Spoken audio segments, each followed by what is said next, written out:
Buenas noches, amigos. A solo 67 kilómetros de la capital nos encontramos con Lucena, la población más importante de la provincia de Córdoba y una de las piezas clave dentro de la historia de Andalucía. Hace algunos programas ya comentábamos aquí ese pasado tan importante que tuvo para la historia judía cuando fue considerada la perla de Sefarat, pero quedaron muchas cosas en el tintero que hoy vamos a tratar de sacar a la luz. ¿Saben, por ejemplo, que en Lucena se pudieron producir los primeros asentamientos humanos en toda Europa? ¿Saben, por ejemplo, que algunos investigadores piensan que la mítica Arca de Noé podría encontrarse precisamente ahí, en nuestra provincia, la provincia de Córdoba, o incluso que recientemente se descubrieron los restos de lo que pensamos que podría ser un gigante en la necrópolis judía de Lucena? Bueno, pues en unos instantes revelaremos estos y otros secretos de esta apasionante provincia, aquí, en Córdoba Misteriosa.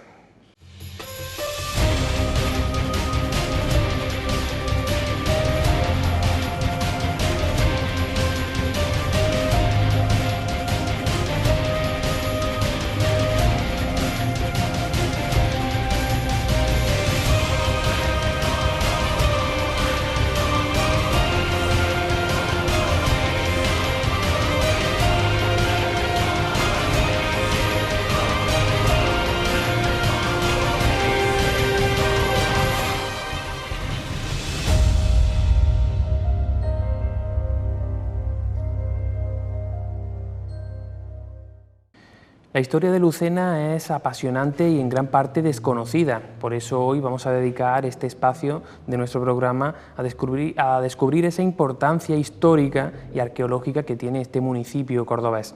Para ello nos acompaña ya José Antonio García, coordinador de Ciudades Medias del Centro de Andalucía en Lucena, que es una fundación encargada de gestionar su patrimonio monumental. Buenas noches, José Antonio. Hola, buenas noches. José Antonio, ¿con qué objetivos nace vuestra fundación? Bueno, nuestra fundación nace, como tú muy bien has indicado, para gestionar el patrimonio monumental de diferentes ciudades. Todo surge al amparo de un plan turístico y una vez que lógicamente se han realizado las inversiones oportunas, se inicia una fase de gestión y en ese momento se crea una fundación pública para gestionar todos estos recursos. En este caso son diferentes ciudades en las que engloba a la fundación y aquí en Córdoba, en este caso, estamos trabajando en la gestión de diferentes enclaves monumentales en Lucena, ¿no? Los enclaves monumentales más referenciales de esta ciudad, ¿no? Dentro de esos enclaves referenciales, es decir, de esos monumentos más representativos de Lucena, ¿cuál sería tu favorito? Es complicado. Yo sí que es verdad que siento una peculiar atracción por la Sima del Ángel, ¿no? La Sima del Ángel y ese misterio de intentar trasladar y divulgar lo que es el origen de la humanidad, a mí me encanta, ¿no?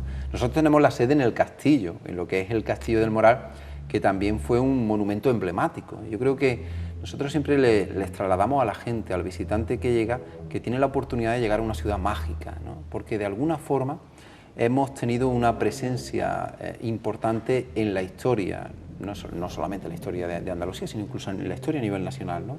En esa fortaleza estuvo preso el rey Boabdil, ¿no? Y de alguna manera ese cautiverio en 1483 marca un antes y un después también en ese final ya de la Reconquista, ¿no? Y por tanto el Castillo del Moral también tiene ese atractivo, ¿no? Ese atractivo indudable. Y también el propio Palacio de Santa Ana, de los Condes de Santa Ana, un palacio que forma parte de diferentes rutas, donde nosotros fundamentalmente lo que hablamos es de la figura del criptojudío, del judío que queda aquí y de cara al exterior, lógicamente, contempla todos los preceptos cristianos, pero en el interior, en su casa, sigue guardando lo que es la ley mosaica, ¿no? Yo creo que son diferentes enclaves, la Basílica Paleocristiana también, que constituye una de las primeras iglesias cristianas en todo el territorio nacional. Yo creo que de Lucena vamos a hablar mucho en un futuro de unos 10 años, cuando de alguna manera se pueda hacer una puesta en valor fuerte de lo que son estos diferentes elementos, junto, por ejemplo, también a la propia necrópolis necrópolis judía que tenemos allí, la única visitable turísticamente de toda la península ibérica, ¿no? Yo creo que son monumentos y recursos y enclaves a tener muy en cuenta, porque, vuelvo a decir, contribuyen al conocimiento de la historia aquí en España. Como apuntas, en Lucena existen algunos recursos que son claves y únicos en Europa, y bueno, vamos a tratar de ir descubriéndolos poco a poco en este espacio, porque bueno, has mencionado esa sima, esa cueva del Ángel, lugar mágico donde los haya. ¿Por qué es tan importante? Bueno, la cueva del Ángel, yo recuerdo siempre, nosotros tuvimos la oportunidad de realizar una visita a Atapuerca, donde estuvimos con el arqueólogo, con Daniel Botella, que es el artífice, junto a Cecilio Barroso, el director de las excavaciones de la cueva, de todo este movimiento en torno a la cima del Ángel. Tuvimos la oportunidad de llegar hasta Atapuerca y que Atapuerca bueno, pues nos la enseñara Eudald Carbonell, uno de los 3 directores de la excavación, ¿no? Y yo me quedo siempre con unas palabras que él nos dijo, ¿no? Y es que Lucena se podría convertir y superar a la propia Atapuerca, ¿no? Yo creo que estas palabras nos impactaron y lógicamente ahora mismo establecer una analogía, un parangón entre una y otra es absurdo, porque hay de por medio unos años importantes de investigación que todavía aquí no han acontecido y sobre todo, y lo más significativo, y es por la inversión que se ha realizado, en este caso en Atapuerca, y que todavía ni mucho menos tenemos nosotros allí en Lucena, ¿no? Pero sí que de alguna manera esas primeras pistas, ¿no?, que se han dado en las excavaciones ponen de manifiesto que es un lugar interesantísimo para conocer ese origen de la humanidad. Ya se encontraron restos óseos, concretamente un fémur de aproximadamente 450.000 años. Estamos hablando de los pre-neandertales, de antes de los neandertales. Algunas veces los podemos identificar con el Homo heidelbergensis, aunque sí que es verdad que los investigadores, más que especificarlo, identificarlo con un Homo específico dentro de los pre-neandertales, se van a una globalidad mayor, ¿no? Entonces yo creo que si ya se encontró eso, si ya se ha encontrado una serie de restos, tanto de la industria lítica como de otros, en este caso elementos lo suficientemente importantes que nos sitúan en torno a esa datación de 450.000 años, a medida que vayan avanzando las investigaciones, no sería difícil encontrar, lógicamente, restos de homínidos que nos situarían en la misma datación que incluso la propia Atapuerca, ¿no? Atapuerca en torno a ese 1.000.000 o incluso 1.200.000 años, ¿no? Es algo fantástico. Yo creo que el vincularse con ese origen de la humanidad es lo que a Lucena de alguna manera la va a poner también en el punto de todo el conocimiento de lo que puede ser un poco ese hombre y el origen de esa humanidad, ¿no? ¿Podríamos entonces afirmar que los primeros europeos pudieron asentarse precisamente en Lucena? Uf, yo no soy nadie, ¿no? Digo, no soy nadie para decir eso, pero sí que es verdad que sí existen en este caso unos habitantes, unos primeros lucentinos de hace 450.000 años que estuvieron ahí e incluso que pudieron llegar a los 800.000 años, ¿no? Al día de hoy esa datación está ubicada en Atapuerca, ¿no?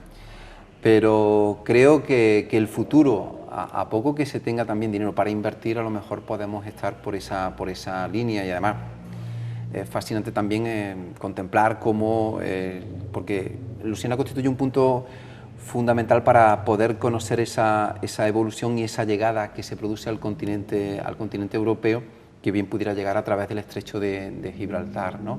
Y si puede existir un paralelismo entre bueno, pues las investigaciones llevadas a cabo en la propia cueva y en el norte de África, con lo cual de alguna manera establecería esa unión y esa relación antropológica entre uno y otro lugar, ¿no?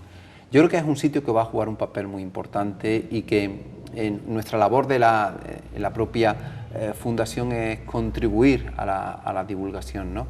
Y creo que bueno, cada vez se está generando un mayor atractivo. Nosotros hemos podido contemplar cómo hay un incremento considerable de las visitas llegadas y atraídas por este elemento, ¿no? El elemento de buscar un poco ese origen de la humanidad, ¿no? y el estar, José Manuel, cuando uno entra, está en ese mismo espacio que genera una comunión con ese Homo heidelbergensis, con ese preneandertal, ¿no? Yo creo que decían en la escuela de Frankfurt, ellos no eran la escuela neomarxista de Frankfurt, que no era muy partidaria de la fotografía y no era muy partidario de las películas, ¿no?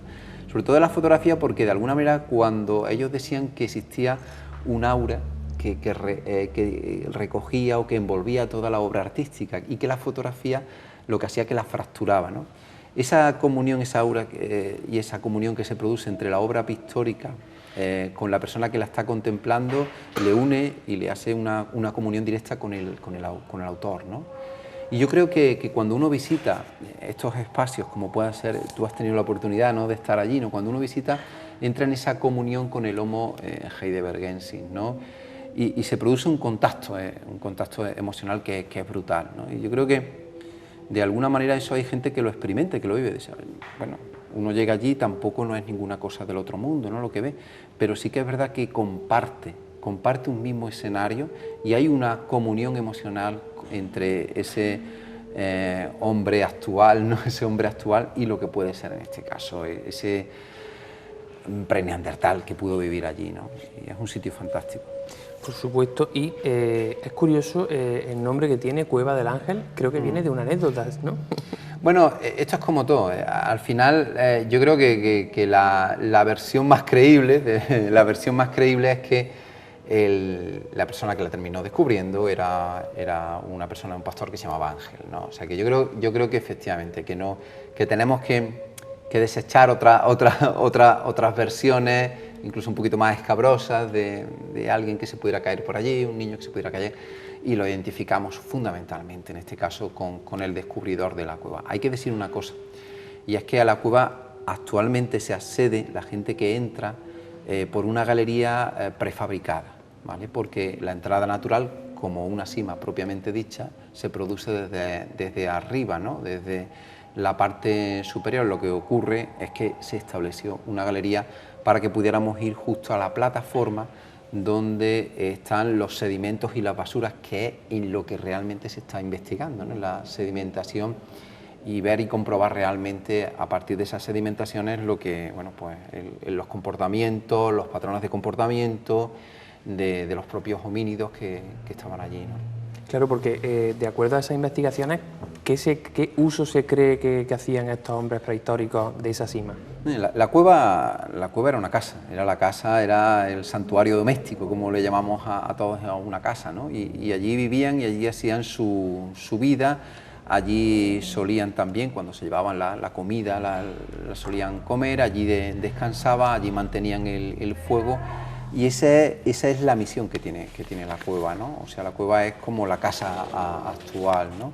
Y bueno, ellos habitaban en una plataforma de roca que estaba superior a lo que se visita, y iban depositando y arrojando los desperdicios por los laterales, los orificios laterales a esa plataforma superior, ¿no?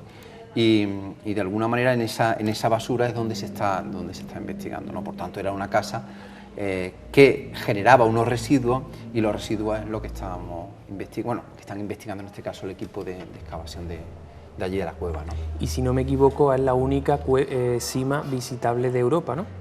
Sí, sobre todo es accesible, es la única accesible, ¿no? Porque una persona en silla de ruedas puede visitarla, ¿no? Esto de decir, oye, una cueva, el hecho de que se haya establecido esa galería, ¿vale?, esa galería que no te hace tener que bajar y descender, aunque sea a través de escaleras desde arriba, puede ocurrir que, como nosotros hemos tenido, de alguna forma la cima, que no es una grieta que se produce en el terreno, pues sea visitable incluso en silla de ruedas, ¿no?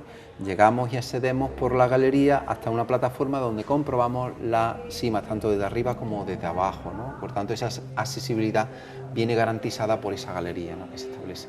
Y de acuerdo a estas investigaciones, ¿qué rituales o qué tipo de uso mágico se le ha podido dar allí a a esa galería? A mí, una de las cosas, a mí me atraían mucho los neandertales, ¿no? En el sentido de que fueron, bueno, unos homínidos que al final terminan extinguiéndose, ¿no? Y hay muchísimas teorías sobre esta extinción, incluso muchísimas, algunas incluso fantásticas, pero que de alguna manera están sustentadas en artículos académicos, en revistas de arqueología y antropología, que de alguna manera lo ponen de manifiesto que algo de verdad tendrían, ¿no?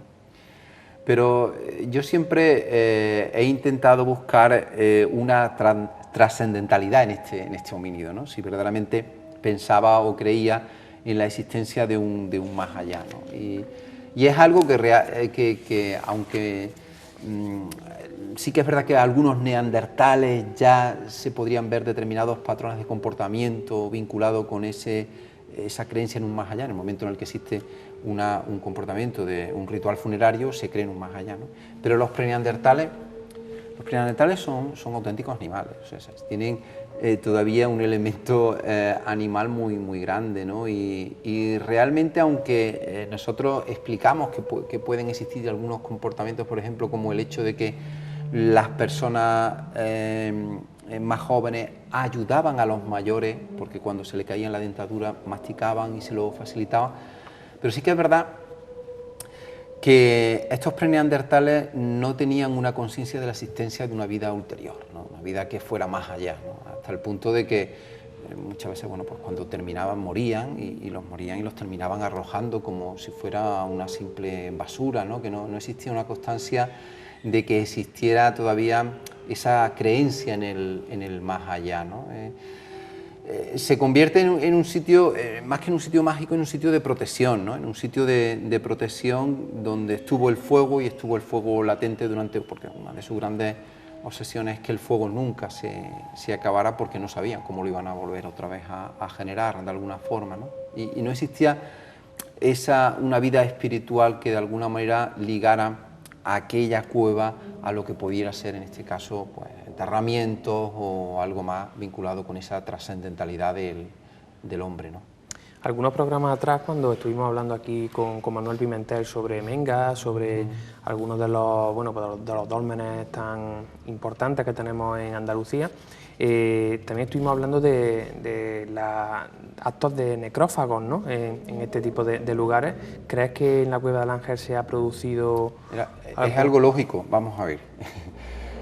Los preneandertales, que todavía existe una duda si verdaderamente tenían capacidad para llevar a cabo una acción en grupo y cazar, o bien simplemente eran carroñeros, y allí donde había un animal muerto, pues acudían, ¿no? Era lógico que en un momento determinado, cuando muriera incluso algún componente de la tribu, se comiera, en este caso, parte del cadáver, ¿no? O sea, que no... yo creo que hay que vincularlos a los preneandertales con seres muy básicos, con animales, ¿no? Entonces, estaban fundamentalmente movidos por ese espíritu de supervivencia, ¿no? Y no es que mataran para comer, pero sí que es verdad que donde había un animal muerto, o incluso podía morir alguno de los miembros de lo que es en este caso el grupo, pues ellos lógicamente pudieran aprovecharse de esas proteínas, pues porque indudablemente pasaban mucha hambre, ¿no? Bueno, y cambiando un poco de tercio, porque claro, como hemos comentado antes has hablado de la importancia que tiene para vuestras actividades ese pasado judío de la localidad. Hace unas semanas hablábamos con Sebastián de la Obra, uno de los mayores expertos en nuestro país, efectivamente, ¿no?, sobre Sefarad, y él estuvo destacando sobre todo el pasado histórico de la Lucena judía. ¿Por qué crees, en tu opinión, que Lucena alcanzó ese relieve nacional en esa época? Yo creo que todavía nosotros no somos conscientes de la importancia de Eliosana. No somos conscientes. Lucena ha sido una de las últimas ciudades en entrar en la propia red de juderías. Tuvo muchas dificultades para entrar en la red de juderías, ¿no? Y muchas veces, cuando este problema, que lógicamente se sustentaba en que no existía un elemento patrimonial, un elemento físico que pudiera vincularlo con Eliosana, se lo trasladamos a los judíos que llegan hasta Eliosana, se ponen las manos en la cabeza, ¿no? Siempre, bueno, vamos a ver, cómo Eliosana, la única ciudad íntegramente habitada por judíos, y esto es algo que no debemos de olvidar. Córdoba era una judería, Granada era una judería, Sevilla era una judería, Jaén una judería. Pero allí en Lucena lo que tenemos es una ciudad íntegramente habitada por judíos, ¿no? Era el concepto de ciudad-estado, donde existía una independencia a todos los niveles, ¿no? De alguna manera yo creo que esto permite que se establezca una plataforma cultural relacionada con el judaísmo lo suficientemente importante y que está de alguna manera amparada por una oferta también académica vinculada con la poesía, incluso también con la traducción, vinculada con el tema de la medicina, vinculada también con el tema de los negocios, ¿no? Lo suficientemente importante. De toda esa escuela destacar la escuela talmúdica, ¿no? Hasta el punto de que en aquella época, sobre todo entre el siglo XI y el siglo XII, cualquier judío de Sefarad, de la península ibérica, que quería alcanzar un determinado estatus en la comunidad judía a nivel peninsular e incluso a nivel parte europeo, debía de pasar. El propio Maimónides se dice que estuvo allí estudiando a una temprana edad durante 2 años, debería de pasar por allí para estudiar, ¿no? Yo creo que no somos todavía conscientes de eso, ¿no? Incluso para que tengamos una visión de la importancia que tuvo en aquella época, se dijo que el verdadero Mesías, había un profeta que en torno al siglo XII, sí, aproximadamente en el siglo XII, fue comentando que el verdadero Mesías, si había algún lugar santo donde tendría que nacer, sería en Lucena, ¿no? Resulta muy curioso, ¿no?, establecer también un periodo en el que, ¿y por qué? Fundamentalmente hablamos entre el siglo VIII y el siglo XII, pero nosotros lo decimos, que no descartamos que pudiera haber judíos ya de antes, ¿no? Porque es curioso cómo en una de las cartas que empiezan a mantener entre lo que son las escuelas orientales y en este caso las propias escuelas de Sefarad, ellos se desmarcan un poco también de los judíos que mataron a Jesús, ¿no? Y ellos comentan y comunican que están ligados a los judíos que nada tiene que ver con los otros, ¿no? Es decir, esto nos identifica automáticamente con lo que puede ser la primera destrucción del Templo de Salomón. Pero eso no tiene sentido, porque la diáspora que se produce en la primera destrucción del Templo de Salomón lo que hacen es que van para arriba, van para el norte y generan sobre todo los askenazis, ¿no?, los judíos vinculados con toda esta parte del norte y de Centro Europa. Y los judíos que llegan hasta aquí, los judíos de Córdoba, los judíos de Granada, fundamentalmente están vinculados con la segunda diáspora, con el emperador Tito, ¿no?, ya posterior a la muerte de Jesús, ¿no? Pero es curioso cómo ellos recordaban y decían que vinieron con la primera. Bueno, eso no tiene mucho sentido, aunque sí que es verdad que hay una leyenda, que se dice que la primera sinagoga en Córdoba fue levantada vinculada con esa primera diáspora y pudieron llegar hasta aquí, ¿no? Pero bueno, eso son leyendas.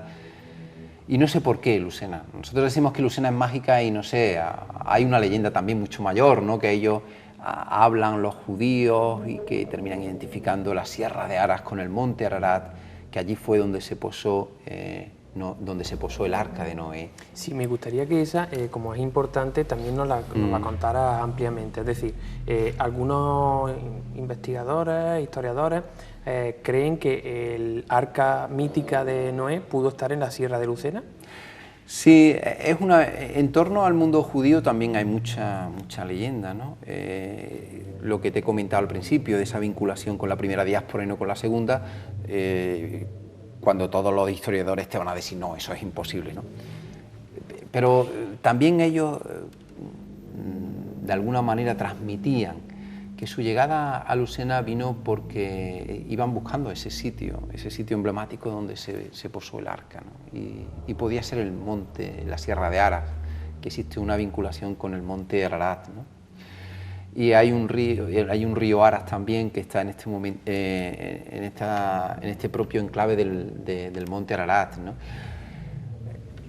Claro, ahí se podía quedar la leyenda, pero es que la leyenda continúa. La leyenda continúa hasta el punto de que ellos dicen el sitio donde está enterrado exactamente, ¿no? Y que se establece entre una línea subterránea que puede existir entre la iglesia de San Mateo, que era donde estaba la antigua sinagoga, y la iglesia de Santiago.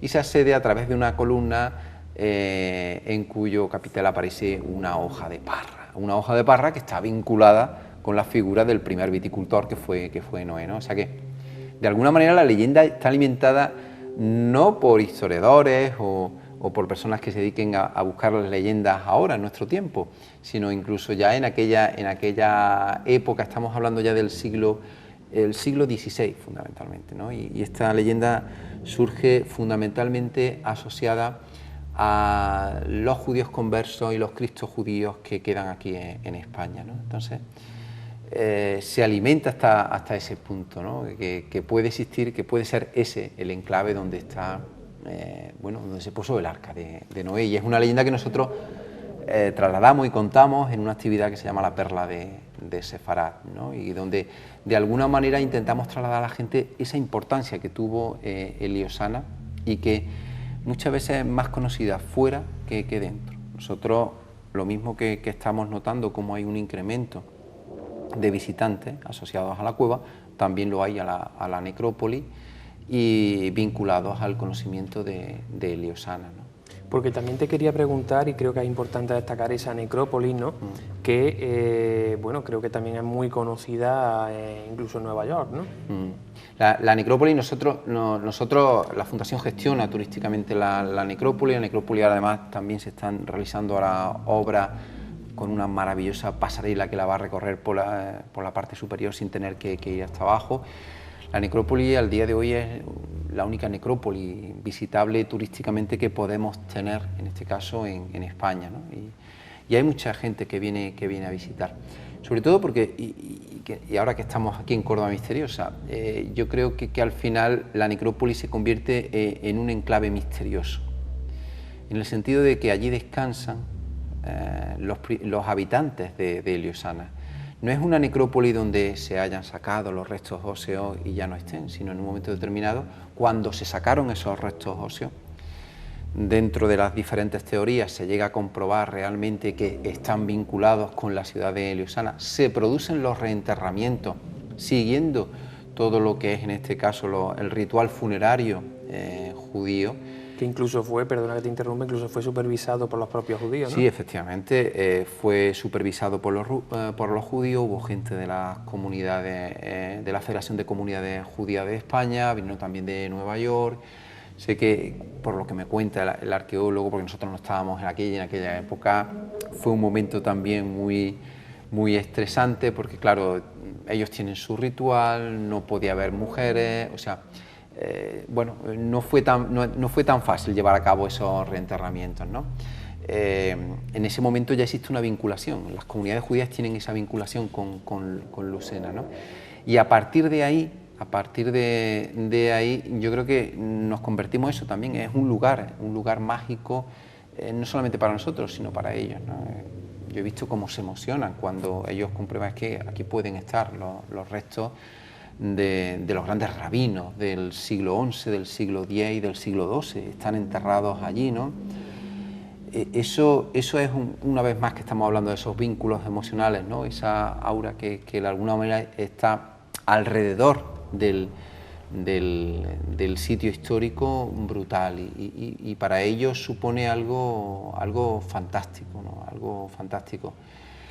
Y de alguna manera, nosotros constantemente estamos recibiendo a judíos que vienen a esa necrópolis, que vienen a rezar a esa necrópolis, que vienen a pasear por las calles de Eliosana, y vemos que verdaderamente se emocionan, ¿no? Algunos nos enseñan y con el vello de punta, ¿no? Porque, vuelvo a decir, es que Eliosana fue una ciudad santa, una ciudad que cuando caen, en este caso, las ciudades de Oriente, se termina configurando como un referente para ellos, ¿no? Y de alguna manera ese pasado está totalmente constatado en nuestra necrópolis judía, ¿no?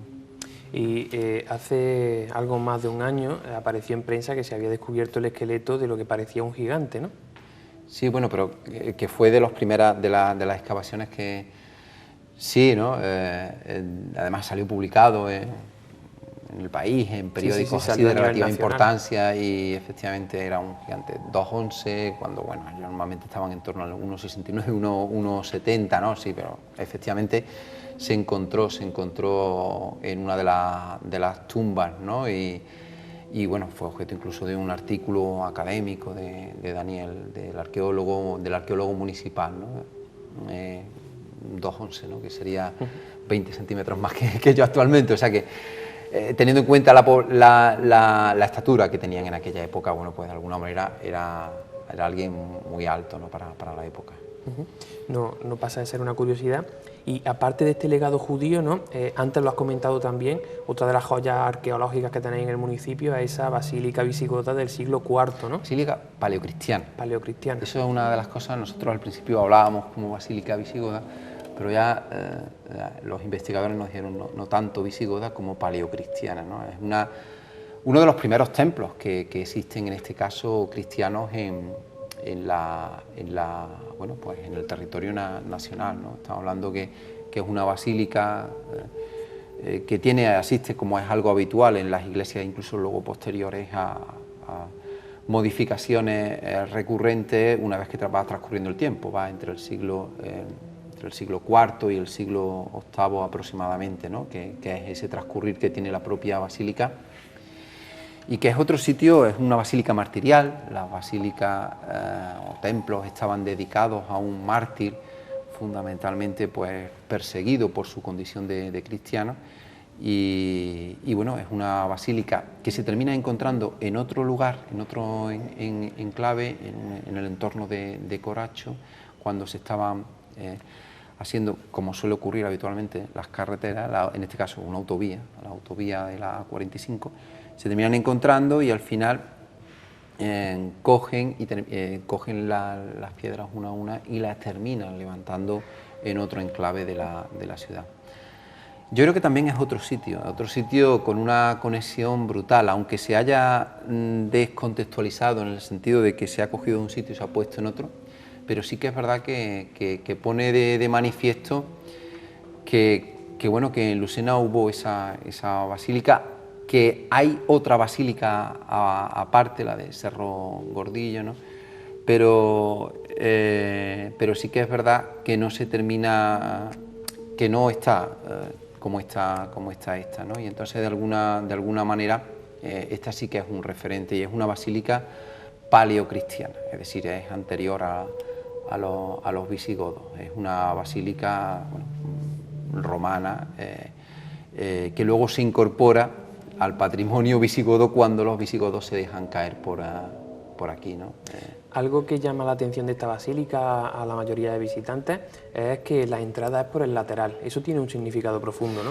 Claro, eso está vinculado con el origen de la iglesia. El origen de la iglesia, la creación de la iglesia emana del costado de Cristo, y el costado de Cristo se produce por ese lateral, y en aquel momento pues a la iglesia se accedía por el lateral, que era el costado que a través de esa lanza dio origen a la iglesia. Desde una interpretación teológica, cuando se produce esa herida en el costado lateral, que es el costado derecho de Cristo, se dice que de ahí salió la nueva Eva, y esa nueva Eva salió la iglesia como institución, ¿no? Entonces la entrada lógicamente se produce por ese lateral, asociado a la lanzada que le dio el romano al cuerpo de Cristo, y no pues como se suelen hacer actualmente, ¿no? Entrando, ¿no? Y sí que es verdad que luego se ha intentado indagar un poco en esta historia por qué era esa, y si todas las basílicas paleocristianas, o basílicas martiriales, de alguna manera se producía la entrada por ahí. Algunos dicen que sí, pero sí que es verdad que existe una explicación teológica, ¿vale? En el sentido de que nosotros accedemos a la iglesia por el costado, por esa lanzada que da origen, en este caso, a la iglesia desde un punto de vista teológico. Y por último, bueno, ya para concluir, muy brevemente, cuéntanos cuáles son las distintas actividades que tenéis ahora mismo activas. Mira, nosotros tenemos muchas actividades para conocer todo esto que hemos estado contando y de lo que hemos estado hablando, ¿no? Nosotros tenemos la actividad que es Lucena Ancestral, que nos hace ese recorrido vinculado fundamentalmente por el origen de la humanidad, pero también tenemos la posibilidad de visitar la Basílica Paleocristiana, ¿vale? Creo que esa es una actividad muy interesante. Ahora ya mismo llegará y se cortará porque empieza el periodo de excavaciones en la cueva del Ángel. Tenemos otra visita que es la Perla de Sefarat, que es una maravillosa oportunidad para conocer esos diferentes elementos asociados a ese patrimonio judío, ¿no?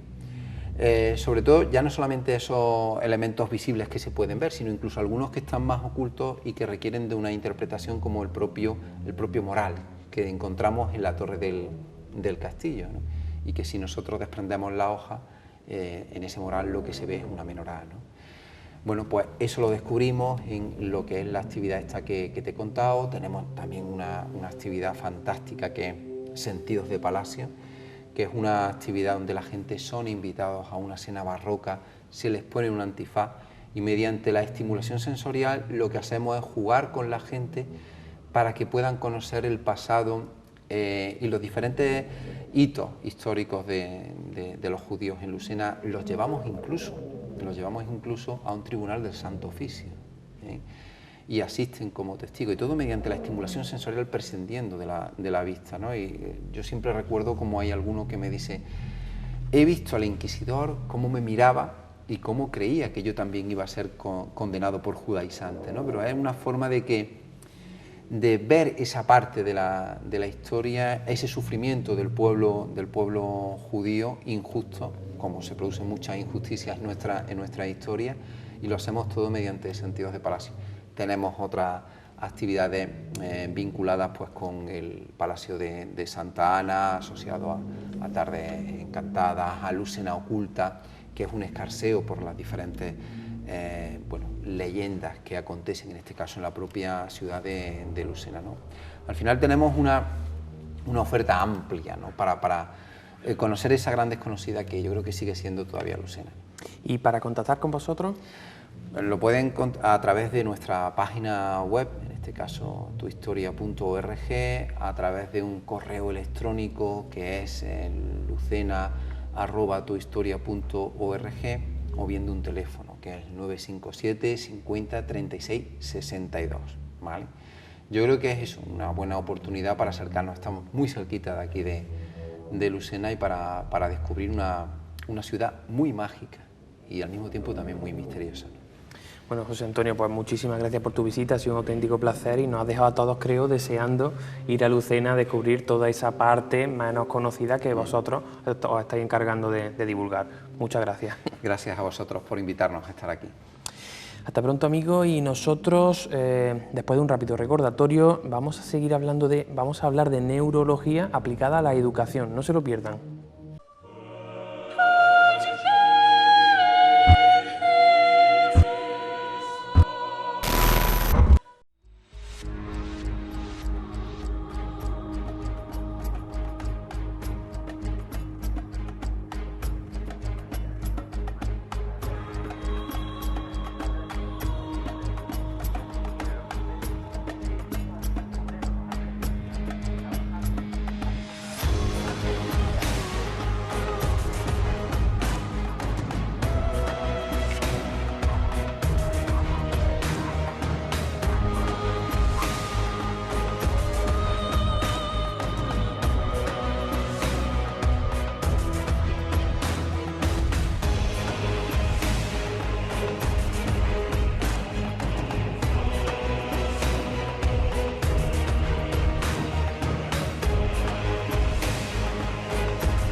Bueno, pues como saben, este es el mejor momento del año para pasear por todos esos rincones de Córdoba y descubrir esas historias semiolvidadas que dicen algunos que acechan justo a la vuelta de la esquina. Dejamos atrás Lucena y nos vamos a concentrar ya en el siguiente tema, pero antes, bueno, para mí es importante comentar que es todo un honor recibir al siguiente invitado, a recibir a alguien que bueno, nos va a aportar una visión, como comprobarán, totalmente nueva. Saben que en este programa hacemos caso a fenómenos extraños, a situaciones que en muchas ocasiones no son capaces los métodos científicos actuales de explicar y en numerosas ocasiones hemos aludido a que quizás de todos los misterios que tratamos en este programa, el mayor de todos es la mente humana, sin lugar a dudas. Nuestro invitado de hoy es consciente de ello, de esos misterios que tiene la mente humana, de todo ese potencial que todavía no hemos sido capaces de descubrir para qué sirve, de qué podemos hacer con esa mente humana si fuéramos capaces de controlarla por completo. Y por eso lleva años aplicando los últimos descubrimientos en neurología para aplicar métodos que ayuden a potenciar el talento tanto de los niños como de los adolescentes. Buenas noches, José Carlos. Buenas noches, José Manuel. José Carlos Aranda es doctor en Filosofía y Letras, atesora una experiencia de más de 30 años como docente. Es académico correspondiente de la Real Academia de Córdoba, conferenciante, colaborador de varios medios nacionales de prensa, radio y televisión, entre ellos el programa Cuarto Milenio, y además es autor de 8 libros en los que integra pues, su pasión tanto por la pedagogía como por la neurociencia. Hoy vamos a centrarnos en los 2 más recientes, los que versan precisamente sobre ese método que conocemos como inteligencia natural, tanto que tengo en mi mano izquierda, de portada azul, en el que bueno, hablaría de esas primeras etapas de los chicos, como este en el que se centra más en la adolescencia. José Carlos, ¿crees que la neurociencia puede cambiar el mundo de la pedagogía?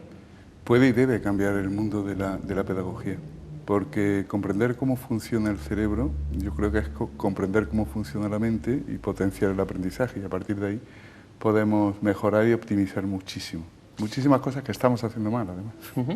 ¿Qué te motivó a escribir estos libros sobre inteligencia natural? Pues me chocó muchísimo, yo te diría que es un libro de rebeldía, porque los 2 libros son un libro. El método de inteligencia natural es muy ambicioso y trataba de ayudar a los padres desde el momento de la gestación, no del nacimiento, de la gestación, hasta que ya nuestros hijos son adultos y vuelan solos, ¿no? Son autónomos. Pero había que poner un corte, una frontera. ¿En qué momento poníamos esa frontera? Justo en los 12 años, ¿no? Que es el inicio de la sexualidad, de la entrada en el torrente sanguíneo de las hormonas sexuales que comportan una transfiguración del cerebro y una potenciación de nuevas capacidades que van a conducirnos a esa etapa tan maravillosa y tan problemática como es la adolescencia, ¿no? que hay que comprender también, es apasionante, ¿no? Y ahí es donde está la frontera. Entonces el primer libro se centró desde la gestación hasta la segunda infancia, los 10-12 años, y el segundo ya enfrentábamos toda la problemática que conlleva la transformación del cuerpo y de la mente desde la pubertad hasta la edad adulta. Bueno, y para situar a nuestros espectadores, como punto de partida, ¿qué sería la inteligencia natural? La inteligencia natural es comprender cómo está diseñado el cerebro y cómo aprende el cerebro. Y a partir de ahí, saber cómo podemos ayudar a nuestros hijos. Cuando digo que estamos muy equivocados, me refiero a que todo el sistema educativo, incluso los padres, estamos volcados en la potenciación de la inteligencia cognitiva. Nos preocupamos muchísimo de que el niño aprenda a leer, aprenda a escribir, aprenda matemáticas, aprenda historia, aprenda. Muy bien, pero ¿para qué aprende el cerebro? Y ahí es donde empezamos a decir, está fallando el sistema educativo, estamos fallando los padres, ¿en qué estamos fallando? ¿Por qué estamos fallando? Cuando tú te adentras en el mundo de la neurología y comprendes el funcionamiento del cerebro, empiezas a comprender algunos principios operativos fundamentales. Y uno de ellos es muy sencillo, el cerebro no está diseñado para ser inteligente, está diseñado para hacernos sobrevivir. Y a partir de este principio tan básico, puedes empezar a comprender el por qué entramos en zonas de confort, el por qué entramos en la rutina, el por qué se produce la dispersión en la atención, el por qué nos aburrimos en las clases, el por qué no nos importa el aprendizaje. Nos equivocamos en el sentido de que hay que romper con la idea de que lo importante es que el niño apruebe y empezar a pensar que lo importante es que el niño quiera aprender, que el niño sienta vocación por un proyecto de ser y que le ayudemos a soñar un proyecto de ser para que encuentre motivos por los que luchar en la vida. Y esto lo trastoca todo. Empezamos a comprender, por ejemplo, que la puerta del ser son las emociones. El principio básico de inteligencia natural es que importa más educar en la felicidad que en el conocimiento. Yo creo que para que nos entiendan todos los que nos están viendo, lo van a entender muy bien. Imagínate que ahora mismo somos ingenieros y vamos a diseñar un coche. Bueno, pues en el sistema actual nos preocupa mucho que tenga el mejor motor del mundo. 3.000 centímetros cúbicos, 4.000 centímetros cúbicos, 300 caballos. ¿Qué se nos está olvidando? Se nos está olvidando de que el mejor motor del mundo, sin un buen sistema de dirección, no nos sirve. Pero se nos está olvidando también que sin unas buenas ruedas, unos buenos amortiguadores que le permitan absorber los impactos que recibe del mundo exterior para mantener la dirección, tampoco nos sirve. Se nos olvida también que sin un buen sistema eléctrico que comunique todo lo anterior, tampoco nos sirve el motor. Y se nos olvida otra cosa todavía más importante. Si el conductor no sabe dónde quiere ir, el mejor coche no te sirve de nada. Y ahí es donde empiezas a comprender que el ser humano es un ser complejo, que es importante el conocimiento y el desarrollo cognitivo, pero que para que esto funcione necesitamos partir de la autoestima, el querernos a nosotros mismos, el sentir que somos seres humanos dignos con un proyecto de vida que conquistar, que somos queridos, que somos aceptados, y a partir de ahí funcionamos en ese modo curiosidad. Y ahora entramos, si quieres, en cómo opera el cerebro en el sistema de aprendizaje, que es muy, muy interesante. Pero el ejemplo del coche no es baladí, porque cuando hablamos, por ejemplo, de la importancia de la resiliencia, que es la capacidad de recuperar el estado de ánimo después de que la vida te haya dado un golpe duro, el aceptar la frustración como parte de la tarea y del camino, de lo que estamos hablando es de tener unos buenos amortiguadores. Claro, porque si no, el primer bache te saca de la carretera, ¿no? Cuando hablamos de inteligencia moral, por ejemplo, es adiestrar al niño y educar al niño en encontrar los motivos correctos, coherentes, que lo lleven a actuar. Y lo importante es que cuando hablamos de autoestima, cuando hablamos de inteligencia social, la capacidad de relacionarnos con los demás y ocupar el sitio que nos corresponde sabiendo relacionarnos y poniendo en valor lo que somos. O cuando hablamos de inteligencia moral, hemos de comprender que el cerebro tiene unas etapas que ha de cumplir necesariamente. Y muchas veces les exigimos a los niños cuestiones para las que no están preparados. Y hay que tener la suficiente paciencia como para esperar. Nosotros en las escuelas vivimos muchas veces agobiados por algo que se llaman programaciones. Yo estoy haciendo ahora un estudio, un proyecto de investigación con niños de 3 años. Ya están programados los contenidos en niños de 3 años. ¿Pueden estar programados los contenidos en niños de 3 años? ¿Qué se nos olvida? Se nos olvida que el cerebro y el cuerpo tienen estadios de maduración y que todos los seres humanos somos diferentes. Se nos olvida que la naturaleza piensa en nosotros no como individuos, sino como especie. Somos el producto de una serie de cromosomas que están compuestos de casi 20.000 genes. 20.000 genes que son diferentes en cada ser humano. ¿De qué depende que se activen estos genes o no? Fundamentalmente, primero, los genes que tienes y segundo, del medio ambiente, de los estímulos que tú recibes del exterior que te hacen operar o no operar. Pero esto significa que cada ser humano es diferente y esto hace que pase lo que pase en la naturaleza, siempre habrá un diseño genético específico que preserve a una parte de la humanidad para que pueda seguir sobreviviendo. Esta es la clave, es la clave de la diversidad como garantía de la pervivencia y de la supervivencia. Pero vivimos en un sistema, fíjate, que lo que trata es justo de lo contrario, es de homologarnos y que todos actuemos en el aprendizaje funcionando con los mismos parámetros en los mismos tiempos. No funciona así el cerebro. Algo que me interesa mucho, que lo has comentado antes, es cómo bueno, la inteligencia natural puede ayudarnos a conseguir la felicidad, que pienso que a fin de cuentas es para lo que estamos todos aquí en el mundo, ¿no? Esa es la idea del libro. Importa más educar en la felicidad que en el conocimiento. Puede ayudarnos si atendemos a la naturaleza de cada individuo y fomentamos y estimulamos ese crecimiento. ¿Cómo? Escuchando al niño. Hay que escuchar al niño, hay que observar al niño, hay que acompañar al niño. Y desgraciadamente vivimos en un país en el que la conciliación laboral y familiar es, y cada vez son más los niños que más temprano van a las guarderías, a los centros de infancia. Pero hay que escuchar a cada niño. ¿Por qué digo esto de escuchar a cada niño? Porque cada uno de nosotros tenemos unos biorritmos de crecimiento diferentes. Yo veo horrorizado ahora cómo se han incrementado en los 10 últimos años los diagnósticos de TDAH, de déficit de atención y hiperactividad. ¿Por qué?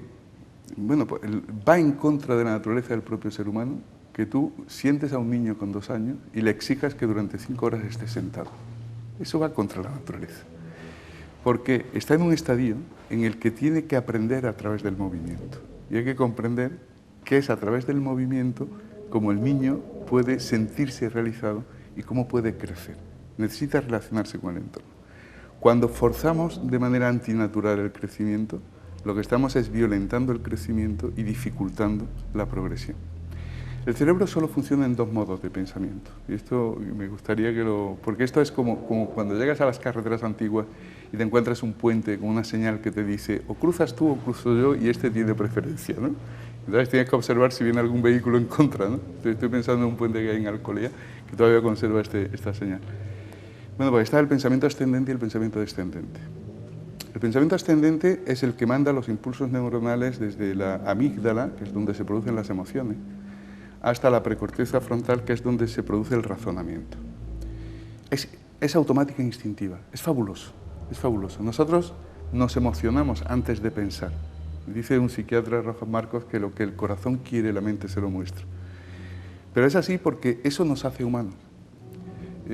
Fíjate que hubo un caso en el que por un accidente, en una operación de neurología, le cortaron esta conducción a un alto ejecutivo y dejó de sentir. ¿Qué pasó? Fue su ruina. Él operaba y razonaba bien, correctamente, pero era incapaz de decidir qué corbata ponerse, porque no sentía emociones. Y a partir de ahí su vida fue una ruina permanente, ¿no? ¿Por qué son tan importantes las emociones? Esto también es importante cuando hablamos de inteligencia emocional. ¿Por qué son tan importantes? Porque es lo que nos hace humanos. Todas las emociones son positivas. Dice José Carlos, ¿el miedo cómo va a ser positivo? Claro, claro que es positivo el miedo. El miedo es una luz de alarma del cerebro que te dice, ten cuidado con esto, porque aquí puede haber peligro. Y te obliga a detenerte, frenar y decir, ¿hay o no hay peligro?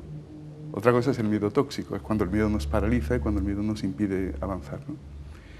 Pero yo no me casaría con una persona que no sintiera miedo. Tampoco montaría una sociedad con una persona que no sintiera miedo, porque entre la valentía y la temeridad hay una frontera muy fina y el semáforo del miedo es el que marca la diferencia. Pero aparte de esto, el que no sentía miedo, ese fue comido por los leones, ese no sobrevivió. Quiero decir, el impulso, cuando te dice déficit de atención, ¿qué es? Hay una constante en el cerebro que es cualquier variación del entorno produce una captura de tu atención inmediata. Y esto es común a los mamíferos y nosotros somos mamíferos, ¿no? Observa un perro, chasquea un dedo junto a su oído, inmediatamente el perro mira qué es lo que ha pasado. Porque esa variación en el entorno tú no sabes si puede traer o no peligro, con lo cual tu cerebro te dice atiende primero a esto y luego sigue pensando, ¿no? ¿Qué ocurre? Que si nosotros dejamos que nuestras emociones se adueñen, la precorteza va decreciendo. Pero cuando te concentras en un tema y haces que el pensamiento racional sea el que opere, el pensamiento racional es el que domina las emociones. Entonces estamos en esa... porque utilizan los mismos conductos neuronales, ¿no? Estamos en ese modo. Si a ti te dominan las emociones, el cerebro está en modo autodefensa. Tú estás echándole una bronca a un niño, el niño no está oyendo lo que tú le estás diciendo. El niño se siente amenazado, el niño bloquea su cerebro y lo que está es pendiente de cómo escapar de la situación, pero no está racionalizando tu discurso. Una cosa muy sencilla, ¿no? El modo aprendizaje es cuando tú te encuentras seguro y tranquilo en el entorno. Entonces, la curiosidad del cerebro se despierta y ahí es donde está el modo aprendizaje, porque nace el explorador. A partir de ahí ya tienes que aprender qué es lo que está pasando en tu entorno y la curiosidad te domina. Ese es el modo aprendizaje. Una cuestión muy básica es la importancia del entorno, del cariño y de la autoestima, es que el niño se sienta protegido y querido en un entorno que le permita crecer. Cuanto más tiempo tengamos el cerebro en modo curiosidad de aprendizaje, tanto más avanzará. Y después la riqueza de estímulos. Yo muchas veces pongo un ejemplo. ¿Qué hubiera ocurrido si Mozart hubiera nacido en medio de la campiña, en una familia humilde, que no hubiera sabido tocar un instrumento de música, ni hubiera ido al conservatorio? Los genes estaban ahí, y él era un genio en la música, pero si no entra en contacto con esa realidad, ¿hubiera despertado el genio que llevaba dentro? No. Y se hubiera quedado ahí dormido. ¿No? Decía Gustavo Adolfo Bécquer, ¿cuántas notas dormían en el arpa esperando la mano de nieve que sepa arrancarla? ¿No? Es otro de los fallos del sistema educativo. No damos suficientes estímulos a los niños para que a través de la observación sepamos qué es aquello en lo que realmente el niño es un genio para estimular esa faceta de su vida. Porque no todos necesitamos ser filólogos, ni químicos, ni matemáticos, ni historiadores. Cada uno puede tener una habilidad kinestésica, puede tener una habilidad memorística, puede tener una habilidad... Y todas esas habilidades son maravillosamente necesarias.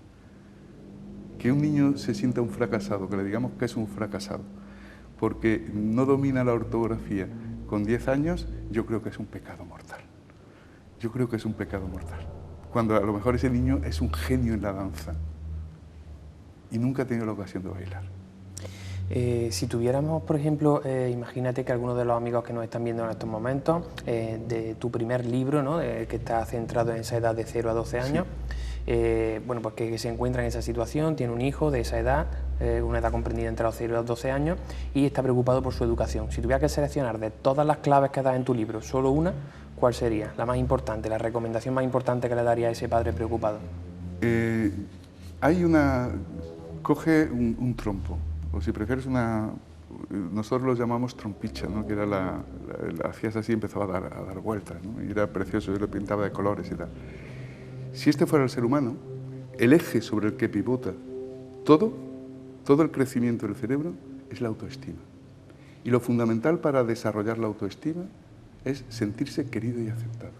Luego el entorno familiar en el que el niño nace, crece, en el que se siente querido por ser él, no por lo que consigue, no por las notas que trae en el colegio, sino por ser él, ocupando el sitio que le corresponde, sintiéndose querido y reconocido por quien es.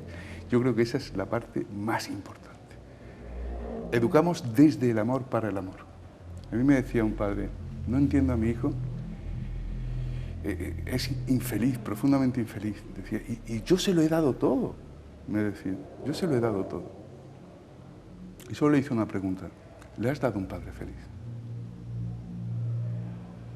Se me quedó muy parado. Dice, hombre, pero es que mis circunstancias, es que mi situación, es que...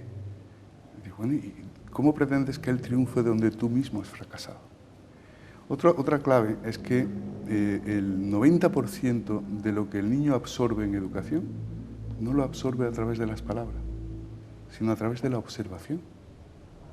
Es mucho más potente el lenguaje no verbal que el lenguaje verbal, pero ya desde el nacimiento.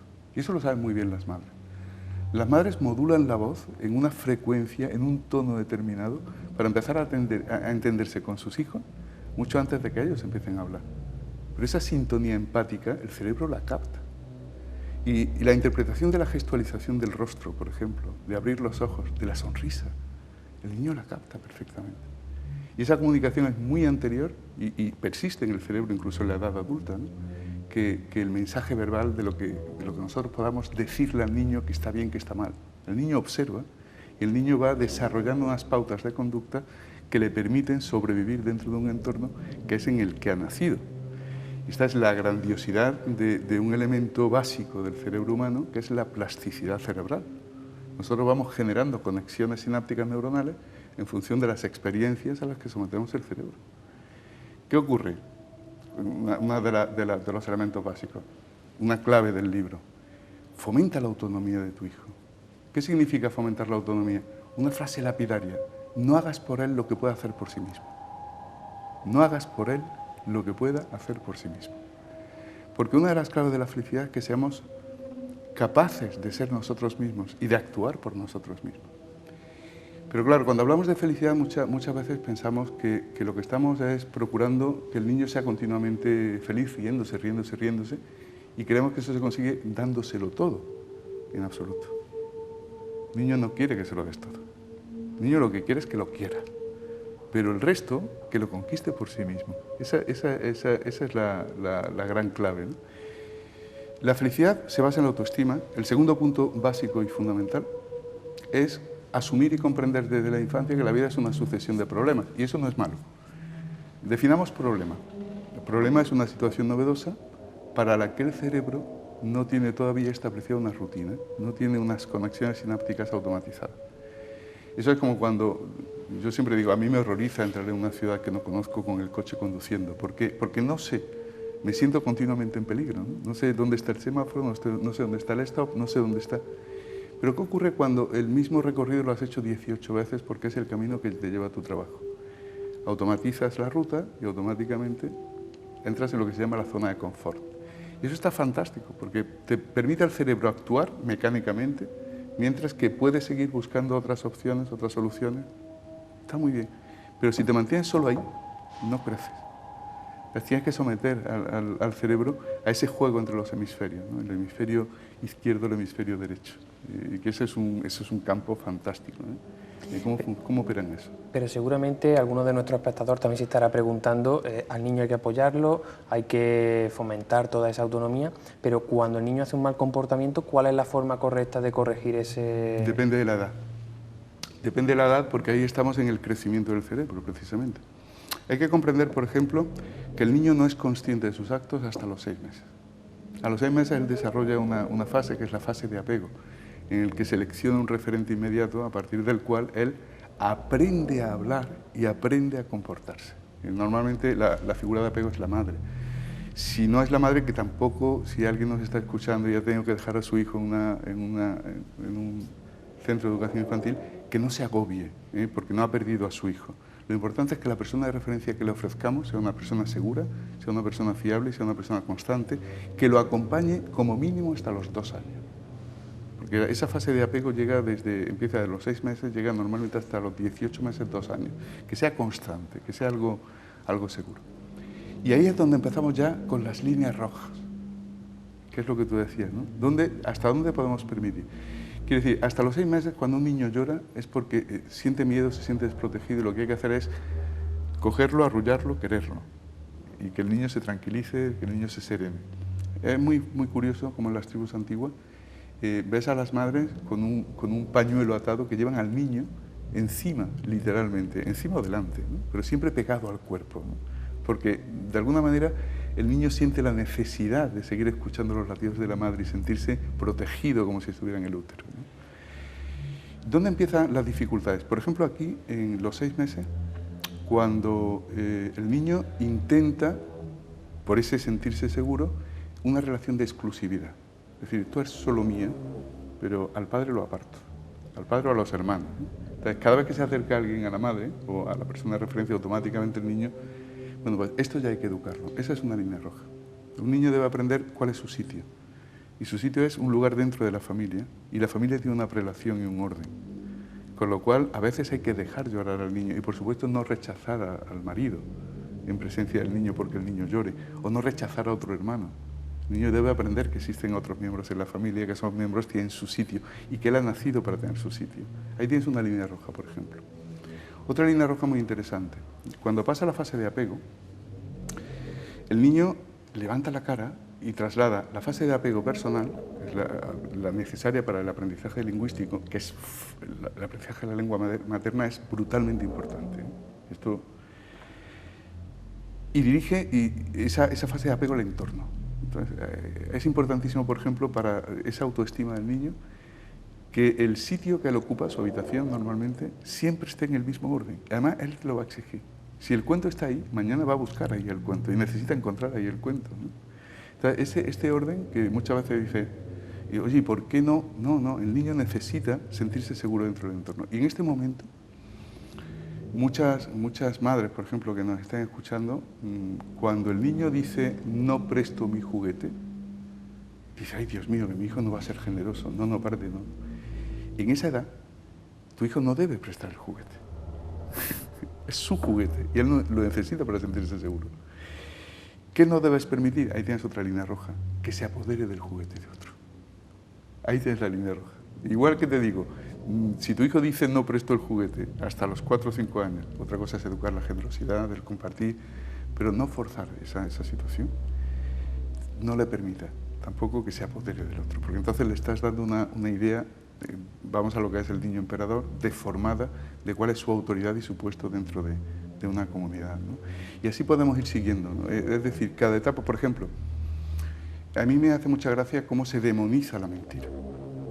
Y yo digo, la mentira, el otro día lo hablaba con Carmen, oye, ¿qué edad tiene Alma? 3 años. Oye, pues ya estará en la edad de la mentira. Celebra la mentira, es decir, por Dios, ¿por qué me dices eso? Digo, porque habría que celebrar la mentira tanto como cuando tu hijo empieza a andar. Cuando tu hijo empieza a andar, ¿qué significa?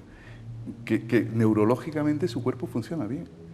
Bueno, pues cuando un niño miente es porque ya ha adquirido la potencia mental de la representación mental, ha comprendido que quien está frente a él no piensa y siente lo mismo que él. Y a partir de ahí empieza a explorar esa realidad para saber dónde están los límites. Claro, es una exploración en la que no hay que demonizar, no hay que condenar, sino que hay que acompañar. Transforma la mentira en un juego, pero hazlo consciente de cuáles son las emociones que por empatía pueden provocar las mentiras, ¿no? Y ya lo vas. Y me decía Iker en el programa de la Noche Mágica, los cuentos, me recomienda un cuento, yo recomendaba 2. Digo, voy a recomendar 2. ¿Cuáles? Digo, para los niños, Pinocho. Pinocho, porque el gran descubrimiento de la mentira y cómo la mentira puede condicionar nuestra vida, ¿no? Primero, que la mentira existe, que les fascina con 3 años, y después cómo eso hay que ponerlo en valor en la vida, ¿no? El segundo era el Rey Midas. Yo creo que es el gran pecado de nuestro tiempo, en ese consumismo trepidante en el que se nos olvida que lo más importante que tenemos que darle a nuestros hijos somos nosotros mismos y nuestro tiempo, ¿no? Y quizá, bueno, podríamos en cada etapa ir apuntando alguna clave, Claro. pero quizá la más importante es la adolescencia. ¿Cuál sería la clave para aquella persona que tenga un hijo adolescente en estos momentos? Comprender que es algo necesario. Cuando la adolescencia empieza con la etapa prepuberal, a partir de que ya empiezan las primeras transformaciones físicas, que nos indican que las hormonas sexuales han entrado en funcionamiento, ¿no? Y ahí a partir de ese momento ya no hay marcha atrás. ¿Qué ocurre en ese momento? Se habla mucho de las transformaciones físicas porque son evidentes, nos preocupa la menstruación, nos preocupa la eyaculación, nos preocupa los primeros escarceos amorosos. ¿Qué me preocupa a mí de esta etapa? Primero, que se comprenda algo muy importante, que es la necesidad de una buena educación sexual, educación en la sexualidad. Y cuando digo educación en la sexualidad, no estoy hablando de educación en la genitalidad. Vamos a distinguir una cosa de la otra, ¿no? que yo creo que es muy importante. Cuando tú le dices, yo le digo a mis alumnos, oye, ¿queréis que hablemos de sexualidad? Inmediatamente dicen que sí, claro, están todos deseosos. Pero cuando realmente ellos quieren hablar de la sexualidad, ¿qué te preguntan? La pregunta que te hacen no es, oye, ¿cómo se realiza una masturbación? Eso ya lo saben. Oye, ¿cómo se hace una...? Eso ya lo saben. ¿Qué es lo que te preguntan? La pregunta que a mí me hacen siempre es, oye, ¿cómo supiste que tu mujer era la mujer de tu vida? Es cómo integramos la sexualidad en nuestro proyecto de ser como seres humanos. Y a partir de ahí, encontrar nuestro sitio en el mundo. De cómo debo yo comportarme como hombre, cómo debo yo comportarme como mujer, cómo reconozco esas relaciones. Es muy importante en el libro de Inteligencia Natural de la Adolescencia comprender cómo también la sexualidad obedece a unas etapas de crecimiento que todos tenemos que pasar. Desde la etapa del erotismo, que aparece en la segunda infancia, ya a partir de los 8 años, hasta la etapa de la admiración y del amor egoísta, que es la antesala ya de los primeros escarceos, hasta la etapa de la obsesión, hasta la etapa del tú, yo, conmigo, nosotros, formar el nosotros, que es ya la forma de pareja, hasta cómo vamos a traspasar esa etapa, que es el proceso de maduración que normalmente viene cuando tienes hijos, entonces ya no es tú, yo, nosotros, sino nosotros en función de algo que nos trasciende, ¿no? Incluso esa etapa hay que trascenderla en las fases morales. Y todo esto está integrado en la sexualidad. No es solo... y es precioso. Pero sobre todo me preocupa, perdóname si me preocupa el que son muy vulnerables en esta etapa a una manipulación o mala información acerca de la sexualidad. Y son muy vulnerables, por ejemplo, a los abusos sexuales. Y son muy vulnerables a las redes sociales. Y esto hay que educarlo. Y el caldo de cultivo más horroroso de cara a la familia que nos podemos encontrar es hacer de esto un tabú. La segunda parte que no se menciona es la transformación del cerebro.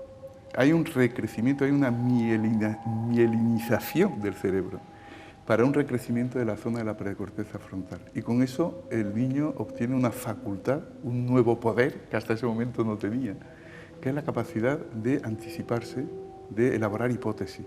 Y por primera vez, ¿sabes qué ocurre? Que te mira a ti como padre y por primera vez te ve como ser humano con tus fallos. Y no te perdona. No te perdona, porque de la fase de idealización de la infancia en que tú eres Dios, lo que tú dices se hace, que es esa etapa tan maravillosa que todas las familias sentimos, en que nos los llevamos con nosotros, bien de viaje, no hay oposición, todo les parece bien, etcétera, etcétera, etcétera. Muy bien, en ese momento te miran y te caes, eres el ídolo con los pies de barro. Pero que asumamos esto en el sentido de que es una fase necesaria en el crecimiento y la evolución, porque si no hubiera ese rechazo, el niño no alcanzaría su independencia. Yo digo, afortunadamente mis hijos no siempre me han hecho caso, digo, afortunadamente. ¿Por qué? Porque mis valores, mis parámetros, obedecen a otra época. Y esta es la segunda oportunidad, la oportunidad en que cuando la familia ha fallado por cualquier circunstancia, por primera vez el niño adquiere la facultad de la automotivación. Esto lo hago porque yo quiero. Y esto es fundamental, porque puede transformar la vida. Y todo lo que hasta ese momento ha sido un fracaso puede transformarse en una oportunidad maravillosa. Y viceversa. Y todas estas claves que tú apuntas en tus libros, tanto para niños como para adultos, también de alguna forma pueden sacarle provecho los adultos, perdón. Bueno, lo más interesante que me han dicho del libro de Inteligencia Natural, sobre todo de la primera parte, dice, mira, ha sido un viaje a mi infancia a través del cual he comprendido muchas claves que hasta este momento no comprendía. Claro que sí. Hay, por ejemplo, cuando se habla de la promesa autocumplida, ¿cómo castras a un niño diciéndole, eres un inútil? Y esto lo decimos a veces sin querer, ¿no? Calificando a la persona. Si un niño, un hijo, un alumno tuyo, tú le dices eres tonto y él se lo cree, ¿qué sentido tiene a partir de ese momento cualquier esfuerzo? Ninguno. Esa es la promesa autocumplida. Al final acaba siendo aquello que crees que eres. Que crees que eres. Y ahí está lo contrario, ¿no? El efecto Pigmalión, el famoso experimento, ¿no? Donde se le da a un profesor una clase, qué suerte has tenido y tal, son unos alumnos excepcionales, y a partir de ahí cómo cambia tu forma de relacionarte en función de las expectativas que tú crees que vas a conseguir, ¿no? Es un mundo fantástico. Pero sobre todo comprendemos muchas de las claves de lo que nos pasa. Yo no lo hice del todo bien con mis hijos, te digo, porque todavía el tema de la inteligencia natural se desarrolló a partir de 1995. Todo el tema de las investigaciones neurológicas con las tomografías cerebrales empezaron a desarrollarse a partir de los 2005-2010 y ahora es cuando tenemos ya resultados muy claros.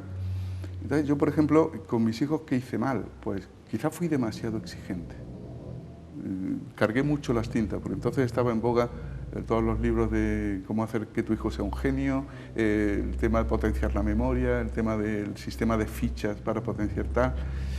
Y no se hablaba de esto de la inteligencia emocional. Entonces yo recapitulando, no, afortunadamente soy un padre que he querido muchísimo a sus hijos, mis hijos, yo creo que si me están viendo, me quieren muchísimo. Pero sí reconozco que hubo cosas que podría haber hecho mejor. Eso sí. Y José Carlos, para concluir, bueno, muchas personas seguramente sean pues, realmente pesimistas con el futuro de nuestra juventud, con el sistema educativo. Tú que a día de hoy trabajas con muchos chavales, ¿crees que hay motivos para la esperanza?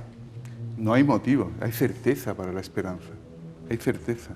Dicen que son la generación mejor preparada, es falso, no son la generación mejor preparada. Yo he hecho la vista atrás y yo no estoy mejor preparado que mis maestros. Y mis maestros se quejaban de lo mismo que yo me quejo, es decir, parece que hay una degradación, ¿no? Pero sí te digo que yo estoy en contacto con personas maravillosas, maravillosas, con jóvenes idealistas, porque cuando hablamos de juventud y hablamos de adolescencia, siempre cargamos las tintas en las cosas negativas. Sin embargo, es una etapa en la que tu corazón está latiendo con una fuerza, una generosidad como nunca antes en la vida. Esta gente no son gente pasota, son gente comprometida. Y cuando tú le hablas al corazón, te responden con el corazón, con una generosidad maravillosa.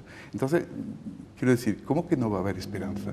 Toda la del mundo. Y además, yo no solo creo que hay esperanza, sino que creo que es una generación mejor que nosotros. No porque tengan más conocimiento, sino porque quizás se quieran a sí mismos mejor y sean capaces de construir una sociedad mejor de la que nosotros hemos dejado. Bueno, pues ya han escuchado el mensaje muy positivo de José Carlos, ya han escuchado todo lo que hemos aprendido y es una pena que se nos agote el tiempo porque la verdad es que yo por lo menos estaba disfrutando muchísimo de la conversación. Espero que tengamos ocasión pronto de continuar con este tema tan apasionante. Yo creo que quien nos ha estado viendo, tenga o no tenga hijos, estoy seguro de que ha disfrutado y ha aprendido muchísimo. Y vuelvo a repetir que ha sido un auténtico honor para nosotros recibir tu visita y un privilegio para tus alumnos el tener un profesor tan implicado como tú, seguro. Pregúntaselo a ellos, que ahora que todavía no hemos dado las notas, seguro que... No, pero gracias a ti por la oportunidad de estar aquí en el programa, felicitaros y quedar a vuestra disposición. Bueno, pues muchísimas gracias, José Carlos. Recomiendo, antes de marcharnos, encarecidamente los dos libros, ya digo, tengan o no tengan hijos, creo que van a aprender muchísimo, como ha dicho José Carlos, también sobre ustedes mismos, tanto Inteligencia Natural, el primero, como Inteligencia Natural Adolescencia. Y bueno, ya simplemente, recomiendo estos dos, aunque también recomiendo cualquier otro de los libros que ha publicado José Carlos con la editorial Toro Mítico y van a ayudarle a desarrollar numerosas habilidades. Ya saben que si quieren opinar sobre los temas que hemos tratado en el programa de hoy, quieren hacernos cualquier tipo de consulta, pueden hacerlo en nuestras vías de contacto habituales. Tienen a su disposición las 24 horas, tanto nuestro Facebook, nuestro Twitter, nuestro correo electrónico info@cordobamisteriosa.es, nuestro WhatsApp 634-221-984 y también saben que pueden descargar todos los podcasts de los programas en nuestro iVoox, en nuestro canal de iVoox y repasar también los mejores momentos del programa en nuestro canal de YouTube. Toda la información de nuestras actividades, rutas y demás la encontrarán en nuestra página web www.cordobamisteriosa.es. No queda tiempo para más, así que feliz semana y hasta dentro de 7 días.